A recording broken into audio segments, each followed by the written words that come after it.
വാഹന നിർമ്മാതാക്കളായ മാരുതി സുസുക്കിയുടെ ആദ്യത്തെ ഇലക്ട്രിക് വാഹനമായ ഈ വിറ്റാര വിപണിയിലെത്തുന്നു.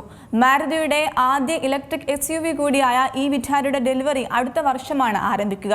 നിലവിൽ ഉൽപ്പാദനം മാരുതിയുടെ ഗുജറാത്ത് പ്ലാന്റിൽ ആരംഭിച്ചിട്ടുണ്ട്. 2025 ഭാരത് മൊബിലിറ്റി എക്സ്പോയിൽ പ്രദർശിപ്പിച്ച് ഏകദേശം 10 മാസങ്ങൾക്ക് ശേഷമാണ് മാരുതി ഈ വിറ്റാര ഇന്ത്യയിൽ പുറത്തിറങ്ങാൻ പോകുന്നത്. ഈ വിറ്റാരയുടെ 3 വകഭേദങ്ങൾ ഇന്ത്യൻ വിപണിയിൽ ലഭിക്കും. അതായത് ഡെൽറ്റ, സീറ്റ, ആൽഫ. 2 പവർ ട്രെയിൻ ഓപ്ഷനുകളും പരമാവധി 500 കിലോമീറ്റർ ദൂരപരിധിയും ഈ വിറ്റാര വാഗ്ദാനം ചെയ്യുന്നു. 4.27 മീറ്റർ നീളമുള്ള വാഹനം സെഗ്മെന്റിലെ ഏറ്റവും വലുതാണ്. പുതിയ ഇൻഫോർടൈൻമെന്റ് സിസ്റ്റം, മാരുതിയുടെ ലെവൽ 2 ADAS തുടങ്ങിയ ഫീച്ചറുകളുമായാണ് ഈ വിറ്റാര അരങ്ങേറ്റം കുറിക്കുക. Digital driver display, 360 degree camera, electric പവറിൽ പ്രവർത്തിക്കുന്ന ഡ്രൈവിംഗ് സീറ്റ്, വെന്റിലേറ്റഡ് ഫ്രണ്ട് സീറ്റുകൾ, TPMS, പനോരമിക് സൺറൂഫ് എന്നിവയും സജ്ജീകരിച്ചിട്ടുണ്ട്.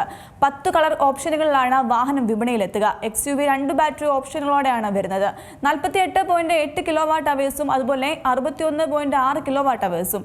MG XS EV, Tata curve EV, Mahindra BE6, Hyundai Creta electric, Kia Carens, Clavis EV, ടൊയോട്ടയുടെ പുതിയ മോഡലുകൾ, VW, Skoda, Honda, Renault, Nissan alliance എന്നിവയുമായാണ് ഈ വിറ്റാര മത്സരിക്കുക.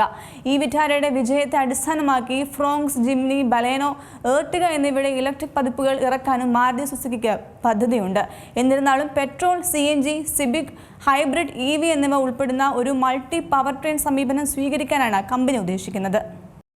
ഏറ്റവും പുതിയ വാർത്തകളും വിശേഷങ്ങളും വിരൽ തുമ്പിലറിയാൻ Zee മലയാളം ന്യൂസ് എല്ലാ ഡിജിറ്റൽ പ്ലാറ്റ്ഫോമുകളിലും ലഭ്യം.